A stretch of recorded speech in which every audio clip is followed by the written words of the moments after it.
Hey everybody, welcome to Takeoff with John Clark, presented by Rivers Casino, and let's welcome in a former Eagles Super Bowl champ. He was the quarterback's coach here with the Eagles with Doug Pederson when they won the Super Bowl, John DeFilippo, and by the way, a Radnor High School grad. Had a baby. I love my time at Radnor, love my time at the Eagles, and just love being proud to be saying you're from Philadelphia. It's a really cool thing to be able to say. Yeah, absolutely. And you're, of course, in Florida now, and Doug Pederson's coming back here for a second time. I'll get into that in a second. But I just want to ask you, we're seeing the Eagles now. It seems like they're coming together here. They have 3 straight wins. Jalen is not turning the ball over at all. 9 total touchdowns over the last 3 wins. Give me an idea of how long it could take for a new offensive coordinator, new coaches to get comfortable with a quarterback. It takes time. It really does. You think you know what you are coming out of spring, the OTAs, season and those things. It takes time. It really does. I mean, it takes time for the coaches to know, for the lingo to trickle down to the players to be on the same page. And I know no one wants to hear that, unfortunately, but unfortunately that's just real life. And hopefully that the Eagles have taken that turn and can start really continuing to play consistent football. And Jalen, he spoke today about they're playing him more under center, and he likes that. Yeah. And is that kind of another example of like we're feeling our way through this? And is it ultimately what makes the quarterback most comfortable? That's what it boils. That's all it is. That is all it is. Because there's plenty. I guarantee you. I know Kellen Moore. I've admired his work from afar. Okay, obviously Coach Sirianni. I know they got enough plays in the playbook. I know they got plenty of plays. And it's just a matter of finding out what everyone does best. And just because there's some of the same cast of characters on a team doesn't mean that things change. I mean, guys get older. Maybe you bring in a new third receiver like we saw the Eagles do early in the season. And there's a lot of moving parts. I mean, your 11 personnel or your 12 personnel it changes from year to year. It changes a lot of times from game to game. So it's a matter of just, playing consistent football, finding out what you do really good. And I think the Eagles have really done a good job of that. And when you see Jalen right now, the NFL league leader with big plays, not only in the passing game, but the running game with Saquon Barkley. When you see Jalen, is he arguably the best deep ball passer right now in the NFL? I would say yes. And I know he really likes doing it. I've talked to some people up there, and I know he really feels comfortable throwing the deep ball. And he's obviously because he's really good at it. I mean, so I would say yes. And the fact that he's got those 2 guys on the outside to throw it up to, I mean, that doesn't hurt your chances either for, chances for success. And that's the key. That's the key to wins and losses in the NFL is getting, obviously, the turnovers. We know those things. It's the explosive plays, okay, and preventing explosive plays. And that is so key because it's just hard against these defenses on third down where they're showing you all these different looks. If you have let's say you have a 12-play drive, all right, more than likely you're going to get 2 to 3 third downs in there. One of them's going to be a 3rd and 8, 3rd and 9. All right. So it's just be able to eliminate plays. Okay. And to get those chunk plays, maybe a gain of 30, that's 3 first downs. And it really gives your chance for success a huge raise. And you were an offensive coordinator in the NFL. So when you are devising your game plan, and now think about the defensive coordinators and they see this deep ball that A.J. Brown, 50-50 balls, 30-70 balls, whatever, 20-80, he's going to catch them. Yeah, when you have that deep threat and then Saquon Barkley and then Jalen's ability to run, how does a defense stop that? Well, I'm glad I'm not defending the Eagles. Okay, and it's hard because, I guess if I was defending the Eagles, I would tell the corners to play further off and try to eliminate the deep ball and make them churn out those 12, 15 play drives. I don't know. I mean, it's just hard because you stick an extra guy in the box to take away Saquon. There's one-on-one on the outside, and it's just hard, man. When I looked at the Eagles roster, when they added Saquon, I go, holy cow, they're going to be hard to defend. And now that, Jalen's playing well, and it just makes it that much more difficult. And I think, now that we're seeing almost, I guess next week is going to be November, we're going to see some really important games in November for the Philadelphia Eagles, which is all you can ask for out of your team. It really is. Meaningful games in November and December. Yeah, and for them to be 5-2 when they've only played 2 real home games at the Link so far, the Jags will be the 3rd, and then You got 4 of 5 at home to finish the season. They don't get on an airplane the last 6 weeks. Is this kind of setting up nicely for the Eagles? You can't ask for anything better. You really can't. And the geographics of where you are in Philadelphia. I mean, shoot, we used to train it to Washington. Okay, we used to and when we played the Ravens, we train it down there. You bus to to play the Giants. I mean, it's nice, and getting on the plane wears you down. It just does. It just wears you down. It gives you anxiety. You can sit back on that train or on that bus and just relax. And that's huge, man. Player comfort, especially like you said in the dog days of the season when people start getting tired and banged up a little bit. That matters. The little things matter because they add up. It's interesting. The Eagles had a very early bye week, and everybody, when the schedule came out, said, "Man, we don't like this. An early bye week, too early." But with what happened to them in Tampa Bay, it was an embarrassment in Tampa Bay. Mm-hmm. And since the bye week, they've been incredible protecting the football. It seems like they've worked through some things. How important is a bye week sometimes when you're going bad, a reset and look over everything in the self-scouting? Well, when you look at the Eagles, they couldn't have come at a better time because they were. I don't want to say they were reeling, but they weren't playing very good, and they did a great job of resetting, and that's huge. The timing of the bye week is everything. I mean, then there's some times where you're on a roll and you're like, man, we just want to keep going, like keep going and not have a bye. Maybe it's like the basketball coach that calls a timeout to slow the game down a little bit when they're on a 12-0 run. Yeah. So the timing of the bye for the Eagles in their case it couldn't have been more perfect. And they obviously took some time away and, addressed some of the, things in the building that they thought they were doing well and doing poorly. And they've done a great job. And it's interesting because I think people forget that Jalen, we heard the statistic that since, high school, he hadn't had the same play caller 2 years in a row. And then Shane Steichen leaves. Brian Johnson is the play caller. And then now it's Kellen Moore.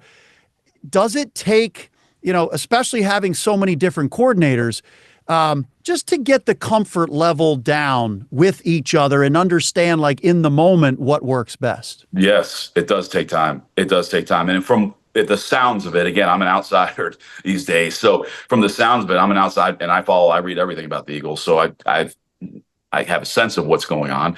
The offense didn't change much from Coach Steichen to Coach Johnson. I don't know how much it changed this year, verbiage wise. I mean, you look at guys like Peyton Manning and Drew Brees, and you look at guys like Tom Brady. They were in the same system for years. I mean, Tom Brady, 20 years. So same thing with Peyton Manning. Like when they had a change in play caller, okay, and Tom Moore called the plays there forever along with Peyton, it didn't change. I mean, Drew Brees was with Sean Payton. It didn't change.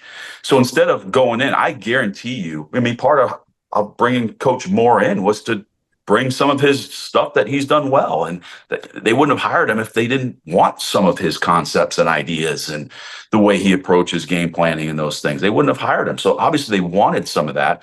So some of that got installed. And like I said, you brought up the point, like till the bolts are flying in live games, yeah, it's all hunky dory in spring. But man, when it's hitting the fan a little bit, you find out, and that's where the repetition piece comes into play.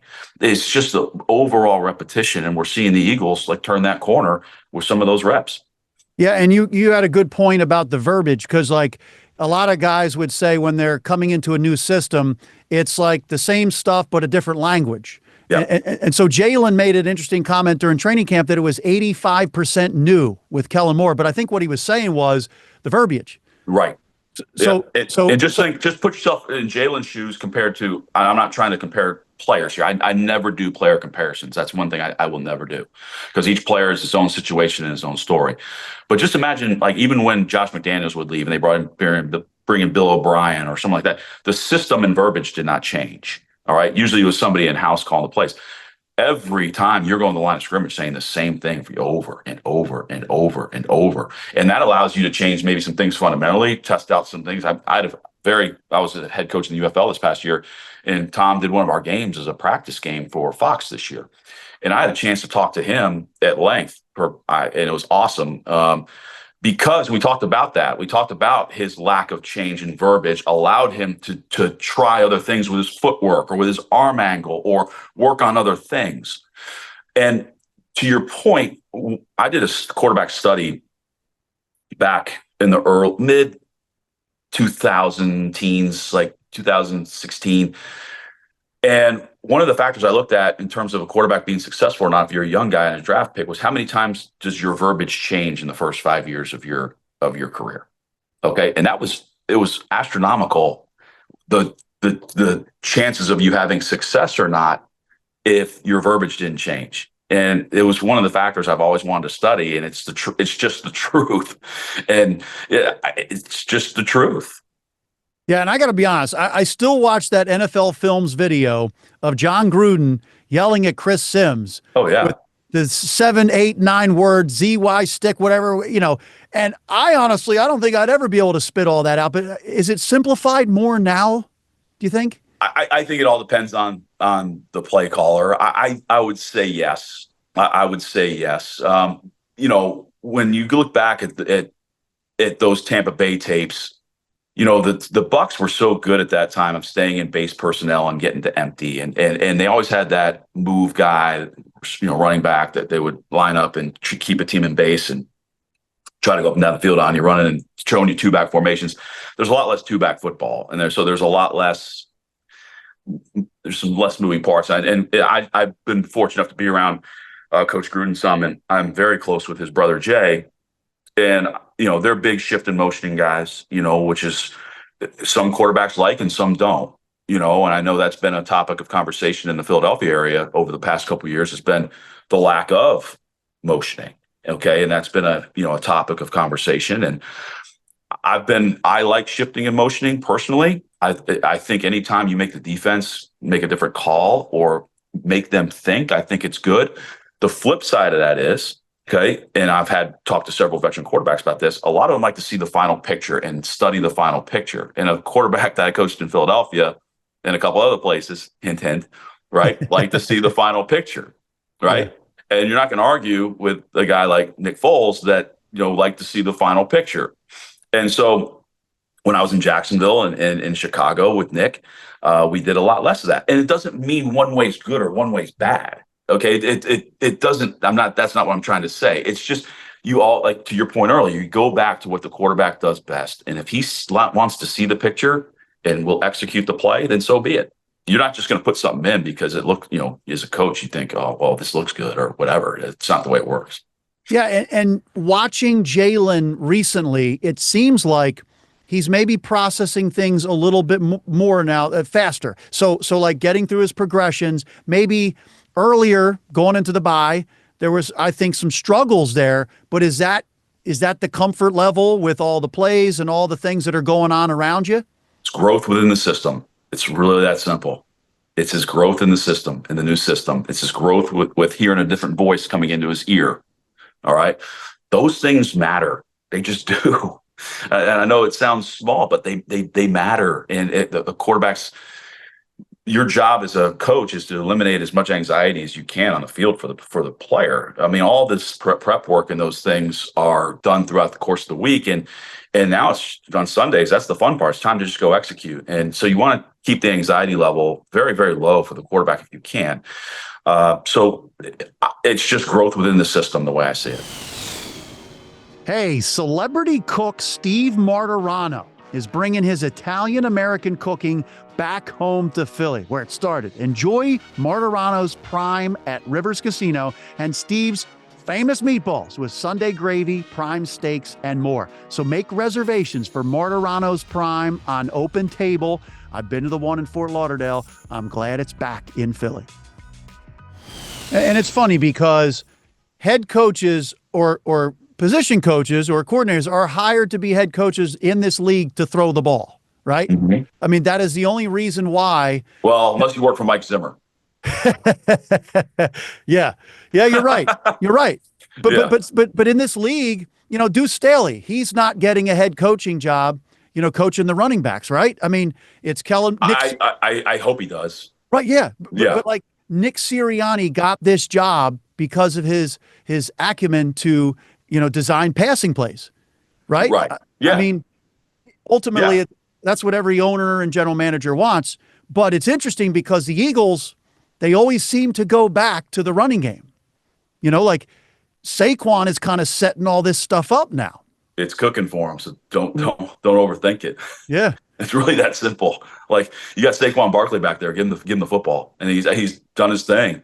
And you know, I thought he'd play well, and I had to go up against Saquon a bunch. You know, luckily I was on the other side of the ball where I wasn't going up against him directly, but he's a force to be reckoned with. What is most impressive to you? You've seen great running backs. What's it most impressive to you? Like I've seen the spin moves against the Giants. I've seen him run somebody over, but the speed he has at that size, like what's the most impressive thing about that's Saquon? the thing is I watched week 1 and he was like shot out of a cannon coming out of there. And that's a big man. I mean, that is a big dude. He was literally running like he was shot out of a cannon.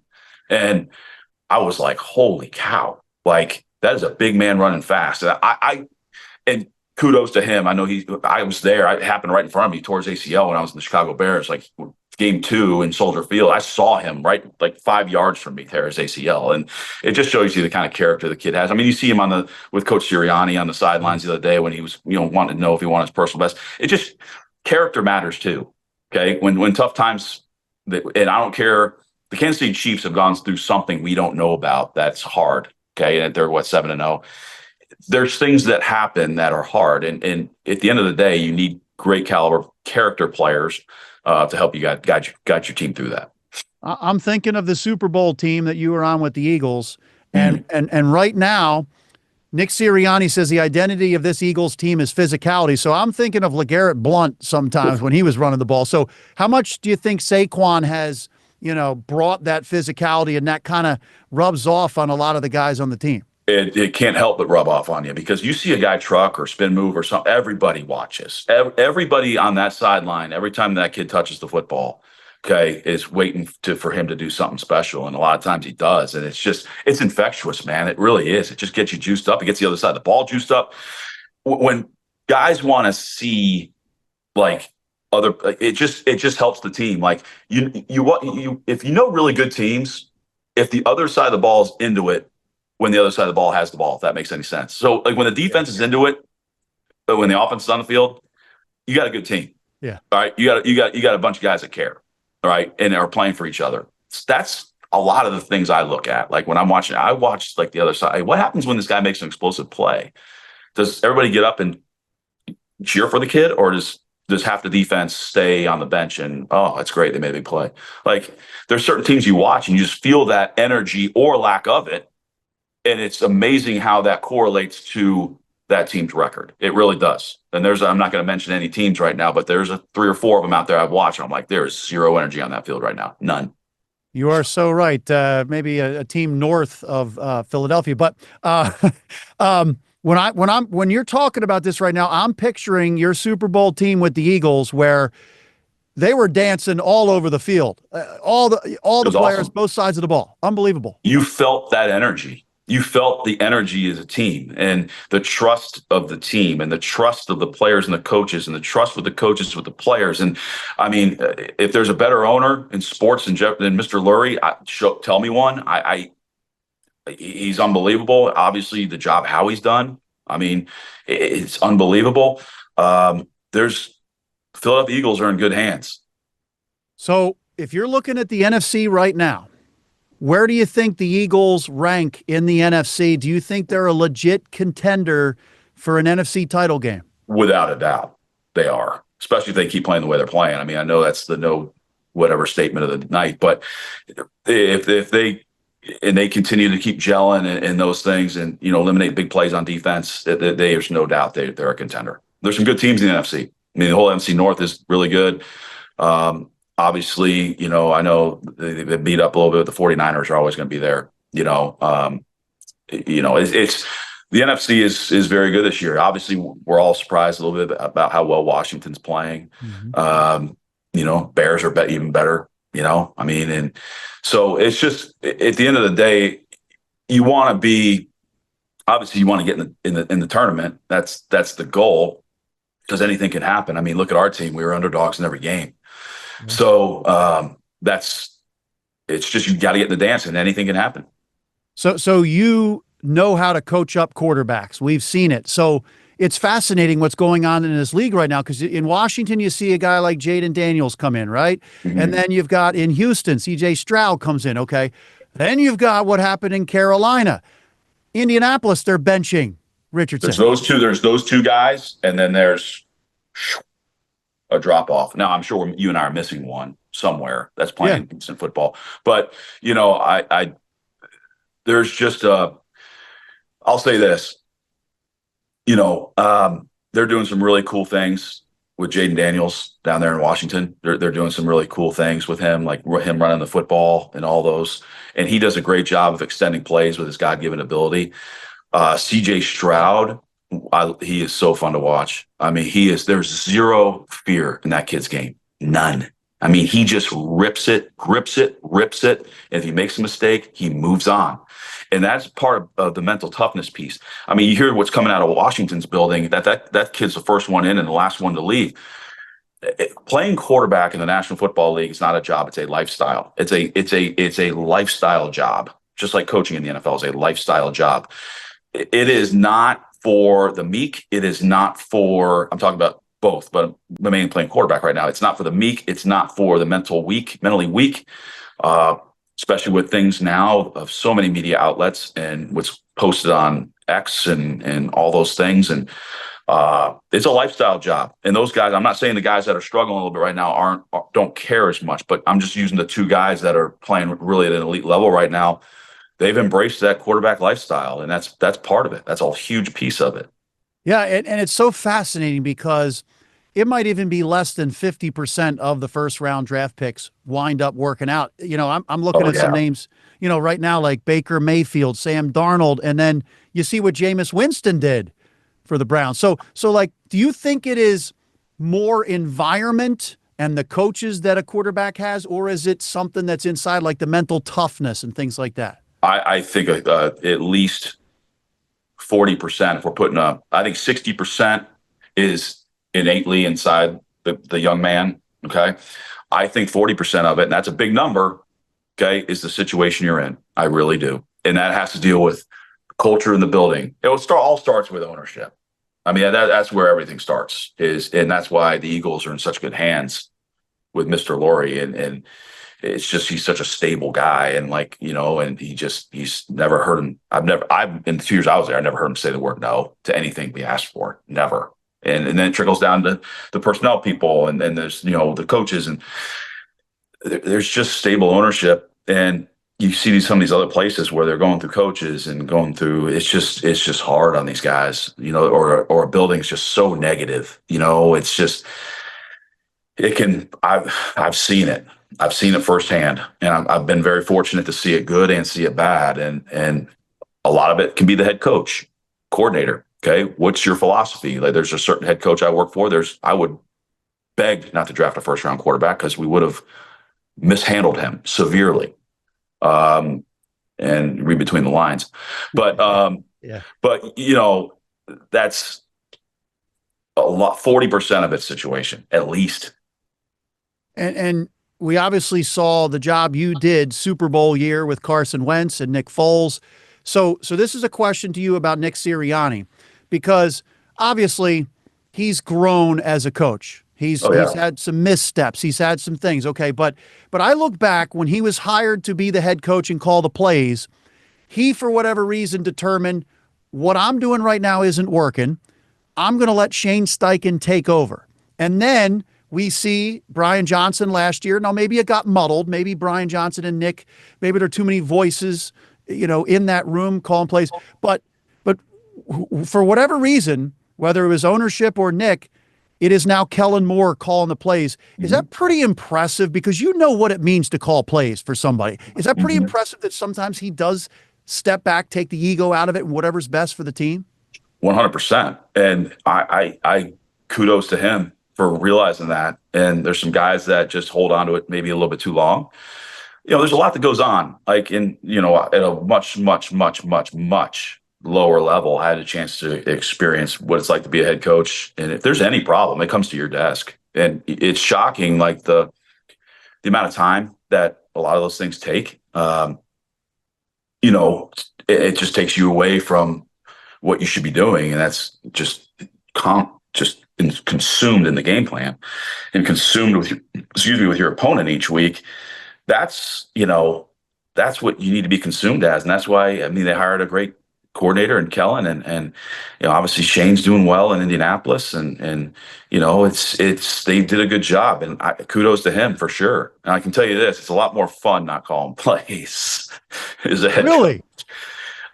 I think I didn't call it the last little bit, and I really enjoyed being able to manage all three phases of the game. I really enjoyed that piece, and I enjoyed staying one step ahead of the coordinators and being like, hey, if it's 4th and 2 here, we're faking this, you know what I mean? And helping those guys out, like, you know what I mean? Like, and it's just guiding the game. It doesn't mean you're out of the game. You still can veto anything. You can still say yes, can say, no, I don't want to call that right now. Let's say, Coach Fangio called cover 0. I'm throwing a hypothetical out there. Okay. Yeah. I'm totally throwing out a hypothetical. And Nick could be like, no, we can't 0 him right here because of this, for this reason, that he's seen something. You still have control of the game, and everything that's going in. I mean, I guarantee you, he's in those offensive meetings, so he knows what's going to be called. So it's not like he doesn't have to stay. He can focus on what's going on the defensive side of the ball instead of thinking about the next series and letting somebody that's very qualified worry about that stuff. Yeah, and it's interesting because I heard Saquon Barkley, a couple other guys this week say that Nick really connects with them and he listens to them. So you're talking about the amount of time in a day when you're the head coach and you're calling plays. It's probably too much, but it seems like Saquon said, they text all the time about different things and that Nick listens to Saquon. So how much is that connection is that just as important or more important than the actual calling of plays? Players have to buy in, and they have to believe in what you're doing and that you're putting them in good spots to have success. I mean, because you can dress up different plays and those things different ways. You can motion to it, shift to it, whatever you want to get to, and make it look different and run the same stuff and have the same blocking combinations up front. That's I don't want to say nothing's easy, but you can get there. And so, I think the fact that he listens, but I'm sure there's a point where it's like, where I've had to say before, like, hey, this is why we're doing it this way. This is the reason. Because, unless you're Peyton Manning or Tom Brady or Drew Brees or one of those guys, Phillip Rivers, it's just impossible to watch as much of the opponent tape as the coaches do. That's what coaches do. All right. That's what we do. We sit and watch tape all day long. Like, and always play worst case scenario, and what's the worst thing that could happen in this moment? All right. How do we prevent that? And so that's what we do. And at the end of the day, if the players know you're doing your due diligence as a coach, they're cool. They're cool. Hey, this is the reason why. So for you've designed offenses, and about Vic Fangio in this league forever. What is it that is, the secret sauce with Vic Fangio? We're seeing him play a couple of rookies here in the secondary. And this is pretty young defense. You got young linebackers. You've got a couple of young defensive linemen. I mean, what do you think the secret sauce is with these guys? And it's all starting to come together now. With Coach Fangio, it's all about the pass rush with him. That's what it is. I mean, you're not going to get a ton of blitzes unless he has to. He's going to make you earn big plays. So he's going to try to keep everything in front of him. It's the only time as a coordinator I threw up a goose egg was a preseason 4. Browns versus Bears, preseason 4 in 2015. Coach Fangio shut us out in Soldier Field. But yeah, preseason that doesn't bother you, does it? No, I know. I remember that game from 9 years ago, preseason 4 game. Still remember the goose egg we threw up. My man wow. Thad Lewis. I still remember the pick he hit the safety right in the chest. I love you, Thad. You're doing a great job in Tampa with Baker.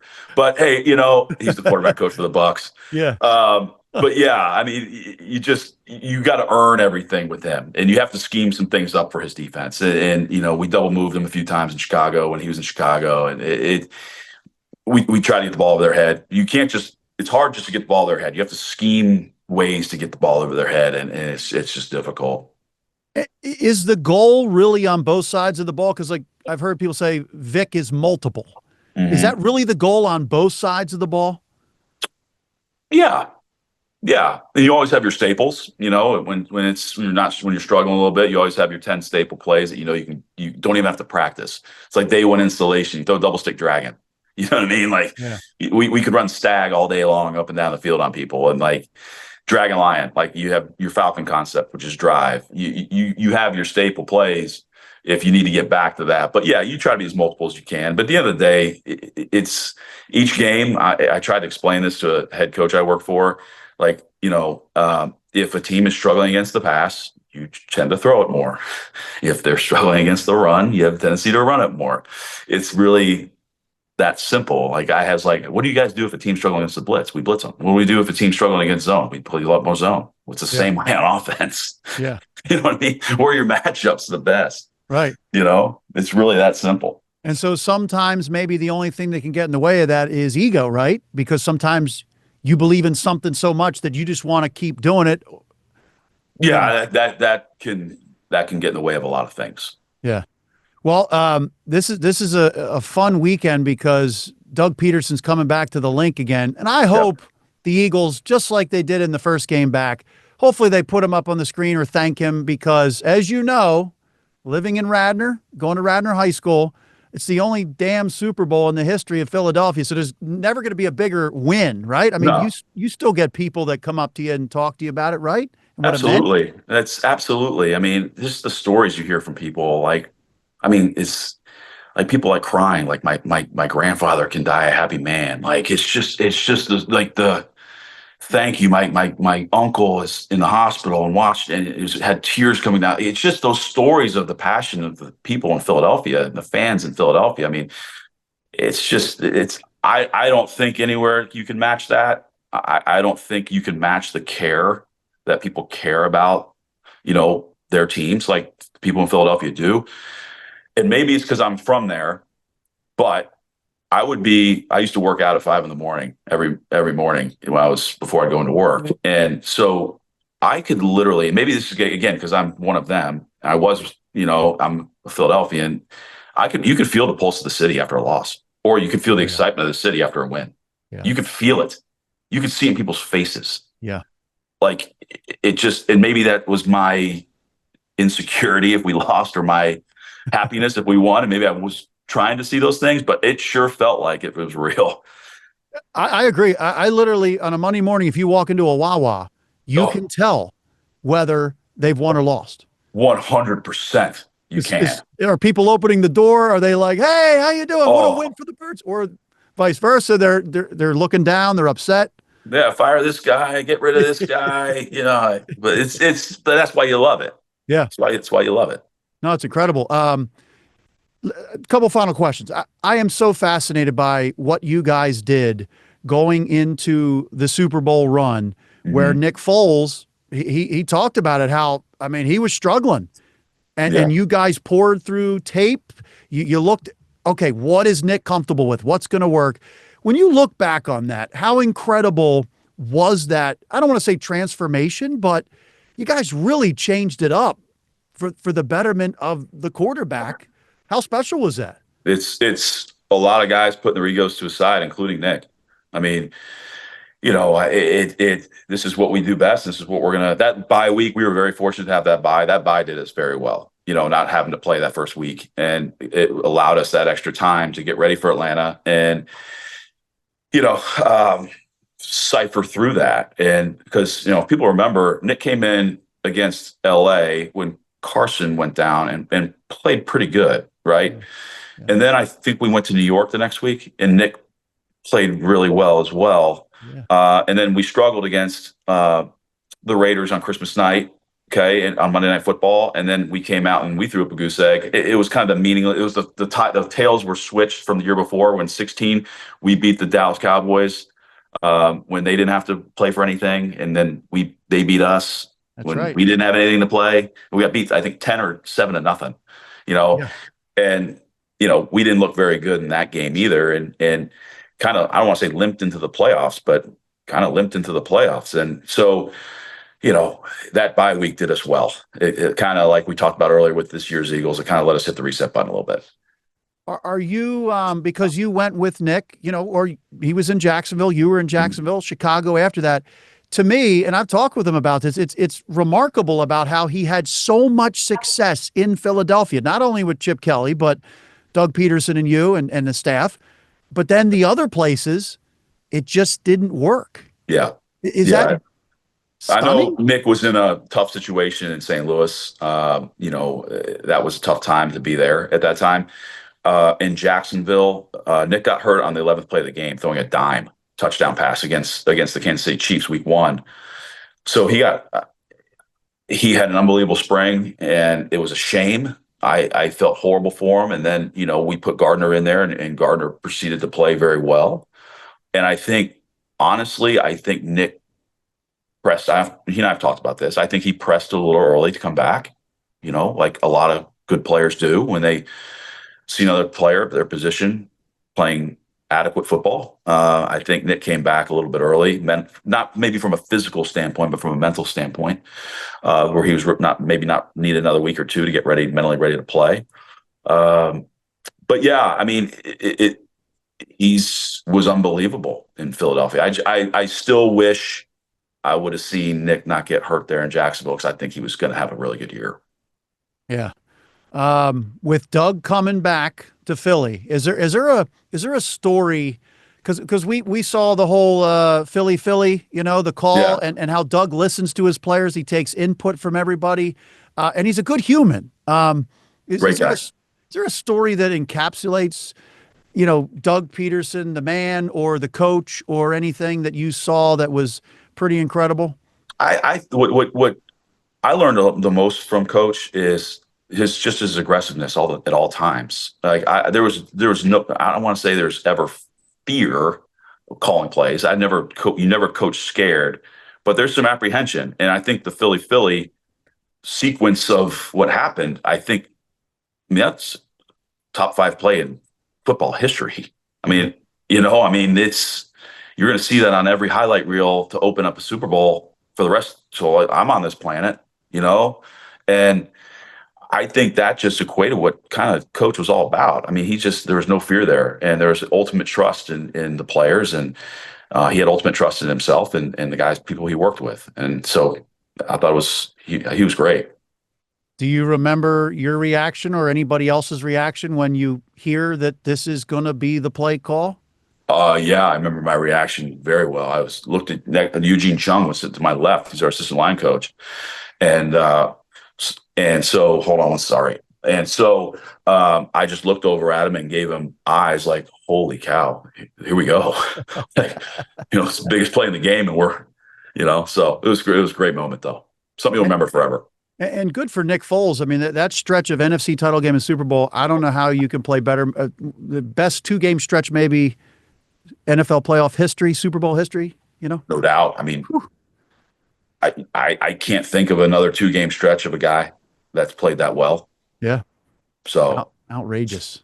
Before I let you go, I just want to ask you one quick question. Yeah. You've coached a lot of guys. Is there, and look, I can't say I can honestly have a read on Carson Wentz and what happened, but to me, it was like maybe he didn't take to coaching as much as he should, or maybe he was stubborn with stuff. That's just an opinion, but and maybe he was trying to win the Super Bowl every play after Nick Foles came in and won it. Is that one of the bigger regrets or bigger things that you said, man, I wish it would have wound up differently? Boy, I wish Carson never hurt his knee. And I know, and when I say that, obviously we're all thrilled about how that whole sequence, turned out, when we won a Super Bowl. I mean, people don't forget, because people in Philly don't forget these things. I mean, Carson was going to be the MVP of the league that year. I mean, and rightfully so. And he might have been unanimous. I mean, he was playing lights out. And then he came back from the injury, was playing pretty good, and then got hurt again, hurt his back, I think. And it was just unfortunate for a guy that's that talented and for it to work out the way it did in Philadelphia. I think there's been a lot of things written about Carson and I that are probably, we would both say, is probably a little not true. Were we both afraid to share opinions on things? No, we weren't. And we weren't We weren't afraid to disagree on things.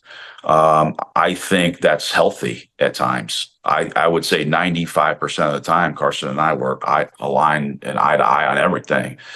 And, he worked hard, was smart, was in the building early every day. I mean, I told you I used to be in the office by 6:15 because I'd work out at 5. Those guys would already be there, and I'd walk past the quarterback meeting room all the time, drenched in sweat. I'd go to Orange Theory and like, hey guys, and I'm there at 6:15. So like,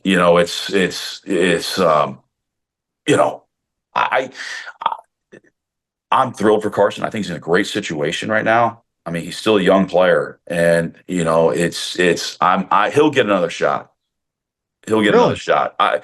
Somewhere. It may not be obviously unless Patrick gets hurt, which with all this that or love football hope never happens. Yeah. He'll shine when he'll shine. And I'll tell you, I have a ton of respect for the young man. And like I said, we text every once in a while, and I would say we're on good terms. Yeah, and we just mentioned the stories of Baker Mayfield and some other guys where maybe the pressure in that city just becomes too much, and then you go somewhere else and the weight is lifted maybe, and maybe I'm not saying you care, maybe you do care too much sometimes, or the pressure is too much. Yeah, it goes back to what's that 60% of the player makeup, and I was only there with Carson for 2 years, his first 2 obviously, and I never saw him get to that point. But again, when you leave a building, you have no idea what's going on inside that building. Like when you leave a building, all you know is what's going on inside your own building, and you're trying to put out as many fires in your own building, and you don't have much time to worry about what's going on in other buildings. And so I don't know what happened, how that came about, but I think it turned out okay. Yeah, amazing. And you were a big part of it. And Doug Pederson is coming back, so that's going to be cool. There's no doubt. Wherever Doug, Nick, wherever they go, they get a standing ovation here in Philly. So we appreciate. Served. I mean, there's a statue of him outside the link. It's still there. Yeah, it's still there. I have a feeling it's going to be there for a while. Yeah, absolutely. One of these days, Philly better get another one, though. Let's go, baby. This year. There you go. I love it. Well, John, we appreciate the time, man. It's good catching up with you. Thanks for having me on. Yeah, absolutely. And I think people in Philly are happy to hear from you. Best wishes to you. Thank you. Hey, you never know. I mean, the Birds are hitting their stride, so maybe it can happen. Let's keep our fingers crossed that we're ready to roll. Let's go on a little run here. Feeling good going into the playoffs. Absolutely. Appreciate the time, John. See you guys.